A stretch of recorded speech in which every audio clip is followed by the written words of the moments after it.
చూస్తున్నాం కదా, ఇప్పుడే మనం అమ్మవారి యొక్క ఆలయ ముఖద్వారం చేరుకున్నాం.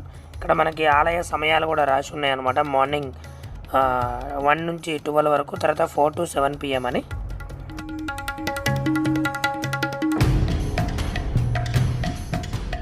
మనమైతే ముఖద్వారం నుంచి లోపలికి అయితే వెళ్తున్నాం. లోపలికి మనం కరెక్ట్గా ఒక 1/2 కిలోమీటర్ అయితే వెళ్ళాలి.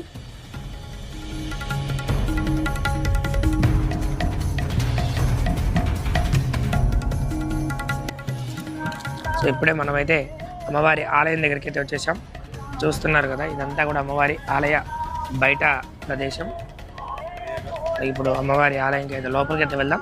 భక్తులైతే ఎవరు లేరు, చాలా ప్రశాంతంగా ఉందన్నమాట అమ్మవారి ఆలయం. లోపలికి అయితే వెళ్దాం. ఇక్కడ ఒక బోర్డు అయితే మనకు కనిపిస్తుంది, పూరీస్ ఫ్యామిలీ వైష్ణోదేవి టెంపుల్. నాకు తెలిసి పూరీస్ ఫ్యామిలీ వాళ్ళు కట్టించారనుకుంటా.